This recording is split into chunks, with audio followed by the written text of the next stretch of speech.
Why are the Kurds critical to peace and security in Iraq? Najmuddin Karim, the governor of Kirkuk province, has answers. He'll discuss them next on Global Perspectives.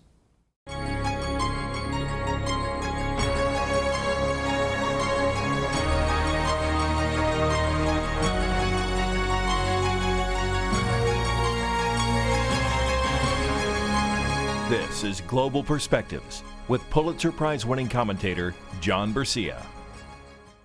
Welcome to Global Perspectives. How are the Kurds contributing to political stability in Iraq? Najmuddin Karim, the governor of Kirkuk province, has a hands-on role in that valiant effort every day. Welcome to the show, Dr. Karim. Thank you. Nice to be here. Talk to us about the rapidly changing political landscape of the Middle East and how the Kurds fit into that. Well, if we just go back a little bit, really things started after 1990, once Saddam invaded Kuwait, and then Desert Storm 1. This was followed in 1991 by establishment of a safe haven for the Kurds, and then a no-fly zone in the north and no-fly zone in the south. Basically, Saddam was left with Baghdad and greater Baghdad surroundings where he could move freely. And then, of course, this was followed by the embargo, economic embargo, of course, military embargo, all through the United Nations resolutions. And then once Saddam was found not to comply with the resolutions, and there was reports of weapons of mass destruction, which obviously turned out not to be the case afterwards, U.S. and its allies invaded Iraq. Saddam was overthrown, and then a new era began in Iraq. Obviously, created changes in the Middle East. I think this was a precursor to the changes that followed after that. There's basically no rule of law in many of those countries.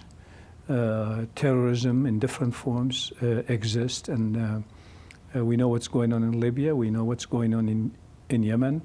In Syria, more than 250,000 people have died. Millions of refugees have left to Europe. So it has changed not just the landscape in the Middle East, but even the landscape actually in Europe. With all of this, then we saw, it started with Al-Qaeda and some other terrorist extreme groups. And then the end of, middle of 2013 towards 2014, we started having this new phenomena. It's called ISIS or ISIL, they call it in the US. And they just suddenly, like the Mongols in the 10th century, how they came and just invaded wherever they want, the same thing happened in Syria, in Iraq. More than 40% of Iraq was overtaken by this group in just a few days, actually, with no resistance from the Iraqi forces. And of course, out of all of this, like I said, from 1991, the safe zone, and then 2003, the new government, new constitution, enshrining federalism in Iraq with Kurdistan region being recognized.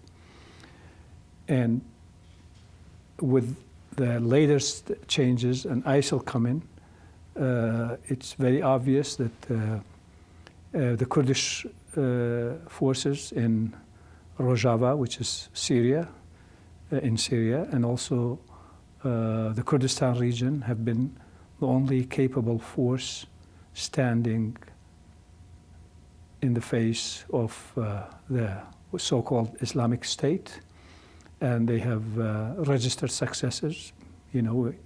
Everybody knows about Kobani and the heroism there, and then now even their capital in Raqqa is in danger. The forces are ready to do that, and of course there's good cooperation between the forces in Rojava and the United States and some of the coalition governments. The same thing in Iraqi Kurdistan.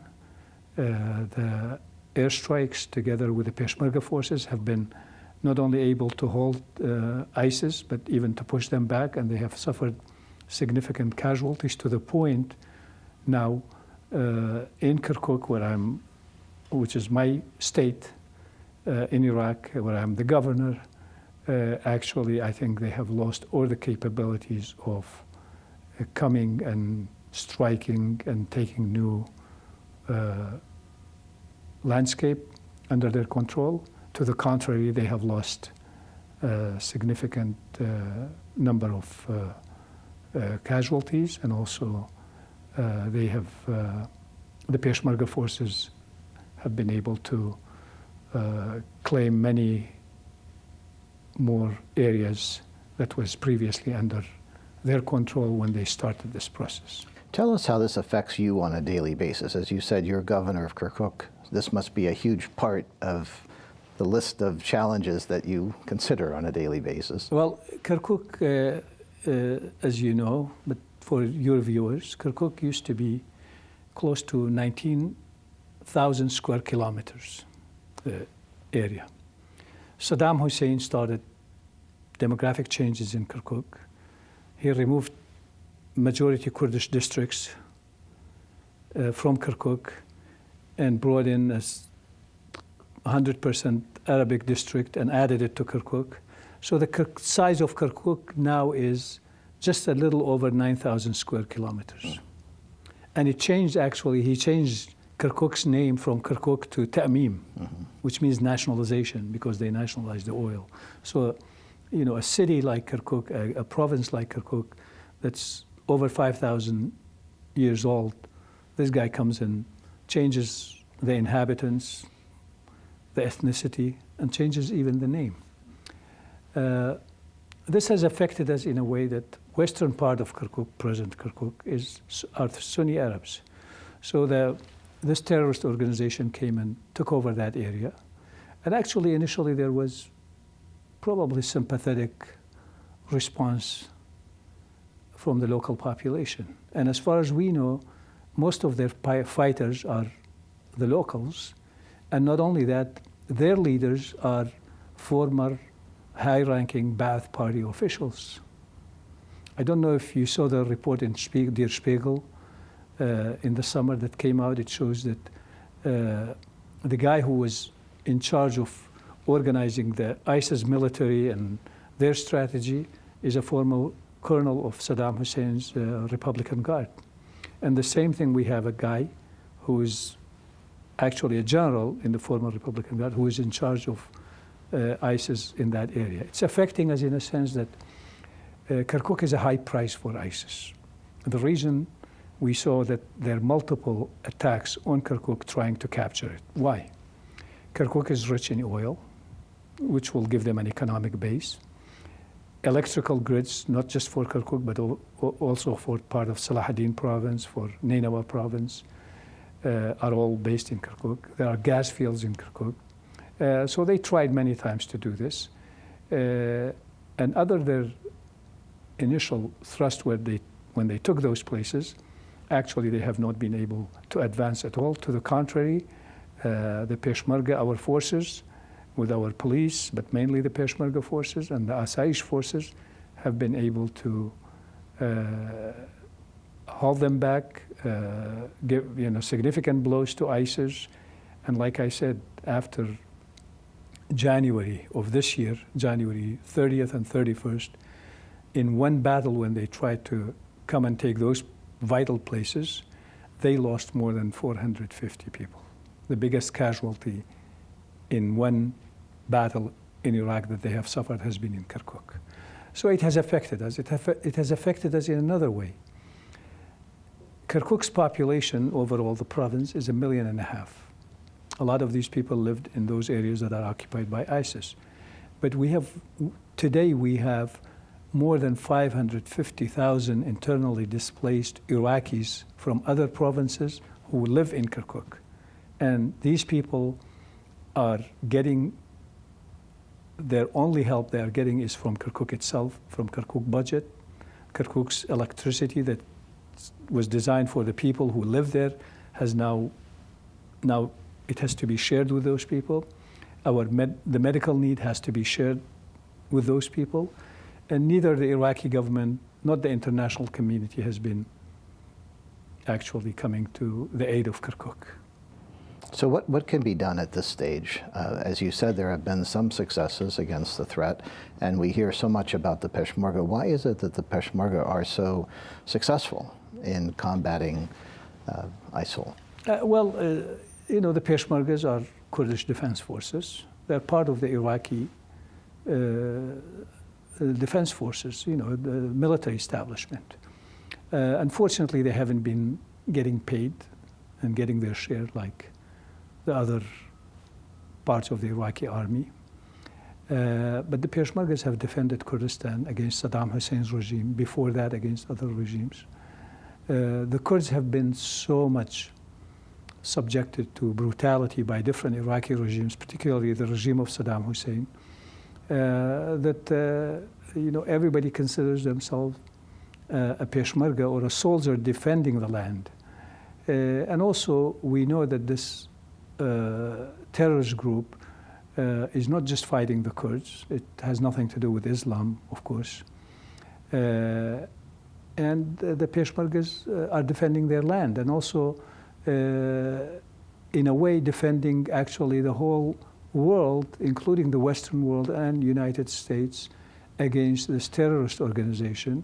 But unfortunately, our Peshmergas are not getting the help they deserve. Do you expect that assistance will be forthcoming now that the United States is more engaged in the effort in terms of airstrikes and so forth? The airstrikes in itself is not going to do anything. This has been proven everywhere. In Vietnam, before Vietnam, in Korea, in Iraq itself, in Afghanistan, unless you have troops on the ground. The American public and the US government, obviously, they have ruled that out. Even though we have the so-called advisors, but they are there, but it's not the same as it happened after 2003 or in Afghanistan in 2001. So you have people who are ready to defend that land and to kill these terrorists and get rid of them. So why not provide them with the help and training and weaponry that they need? The argument has been it has to go through Iraqi government. That's fine. You can work with the Iraqi government, make sure that the group or the committee that receives these weapons has Peshmerga representatives in it, and those are official governmental workers, and these weapons get distributed to the Peshmergas in all the fronts, and the same thing to the Iraqi army who are fighting ISIS. But under the excuse that, everything has to go through Iraqi army without involving the Peshmerga commanders, I think Kurds will always have suspicions that something is wrong here, something is fishy. Do you think that the assistance will eventually come? I think some assistance is coming, but it's very little. I mean, more assistance is needed. Otherwise, you may end up having to send troops to do this. But you have it now. Look at Syria. What is the most effective force in Syria that's fighting against the terrorists and even against the regime of Bashar al-Assad?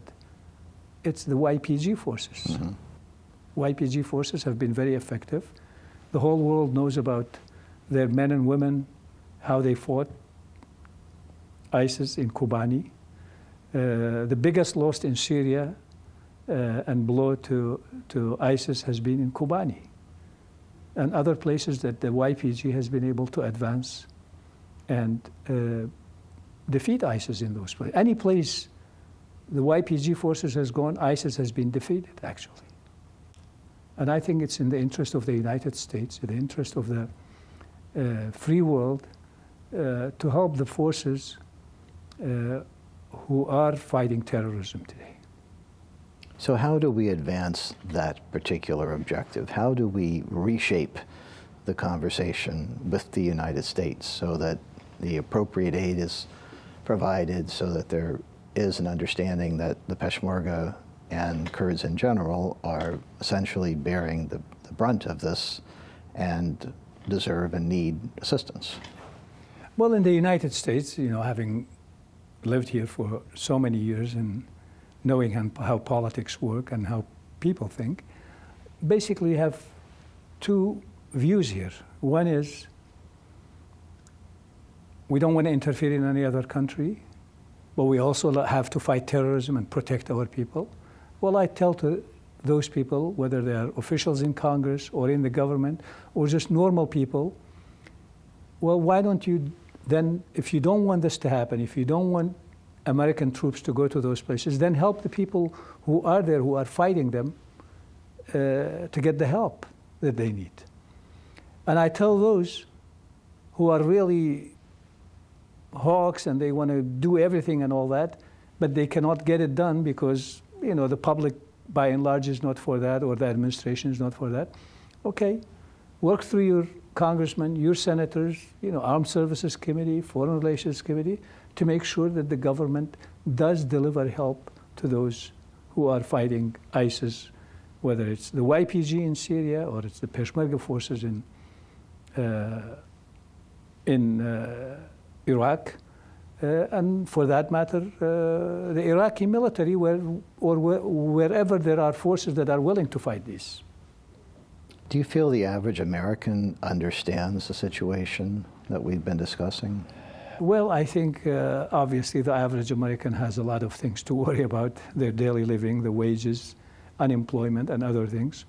But I think America today is so much more aware of what's going on than the America that I first came and saw in 1976. Mm-hmm. And is that a result of news media, of education, of interest? You have social media, you have the news media, there's globalism that nothing is restricted to the area. I mean, a small thing now happens even in a country like China that's by our standard is not free to everything. You will hear about it, if not the same day, maybe 2 days later or 3 days later.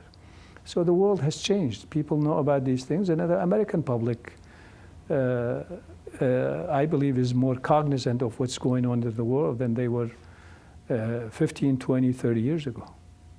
You talked about all of the issues that the average American is concerned with. What about the issues that you're concerned with as governor? Because obviously all of the duties of governor have to be discharged, even in the face of this ongoing threat. How do you carry out your daily activities and get everything done? Well, as a governor, we faced many issues even before ISIS was there. Before ISIS was there, we had terrorist groups, Al-Qaeda, a group called Ansar al-Sunnah, a group called Naqshbandis, who were the former Ba'athists. We used to have car bombs explode in our city. We used to have suicide bombers go into cafes, go into mosques or churches and explode themselves.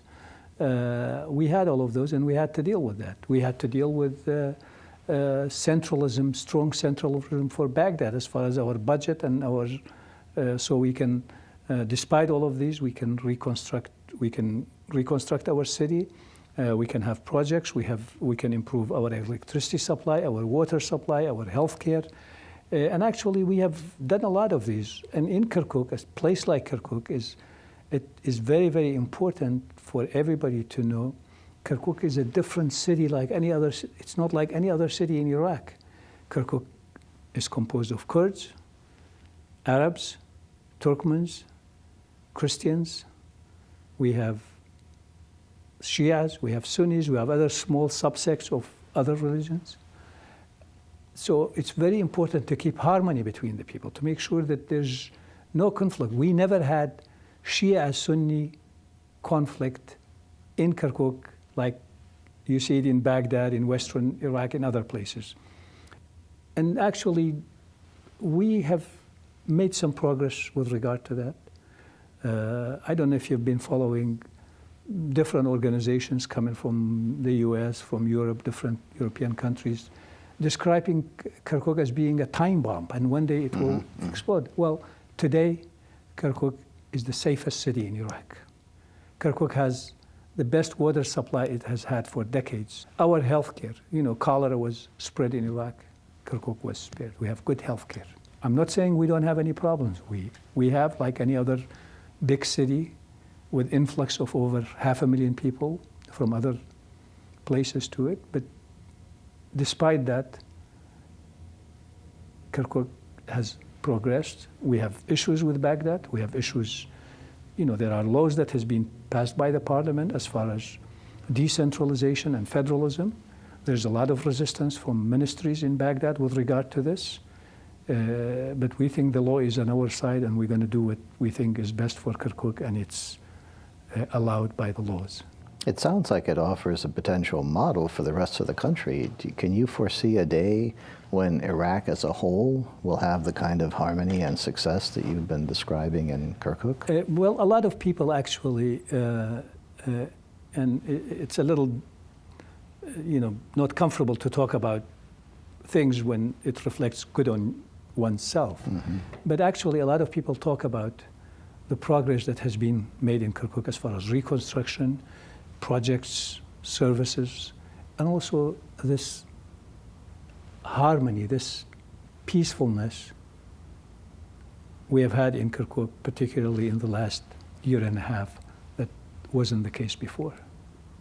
Obviously, this reflects well on your leadership, but it also has something to do with the nature of the Kurds, does it not? Because this is a population that has always sought ways to work with others and has always welcomed others into their midst. Well, credit goes to the people.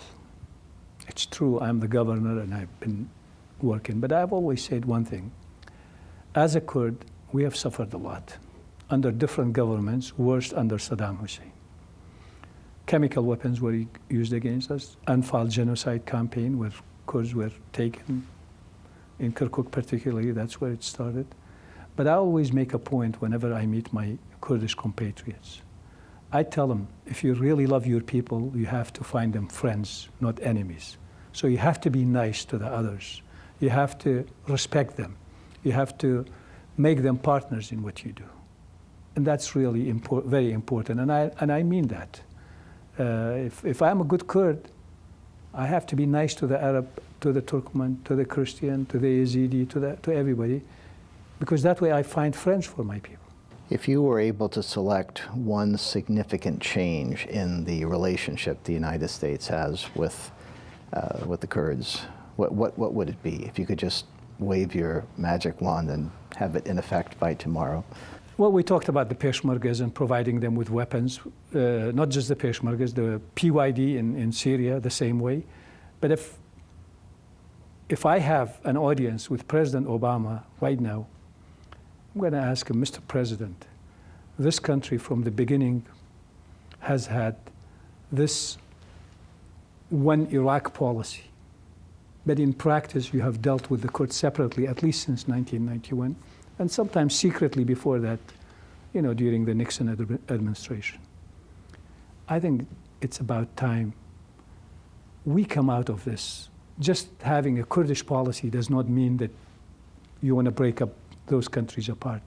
But I think it will be beneficial to the Kurds, and it will be beneficial to the Iraqis. Why show two faces? Well, you deal with the Kurds on one hand, but on the other hand, you have one Iraq policy.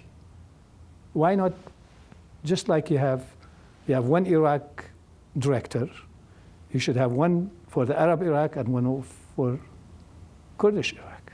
There's nothing wrong with that. Great. Thank you so much for joining us today, Dr. Karim. Thank you. And thank you. For Global Perspectives, I'm John Bercia. We'll see you next time.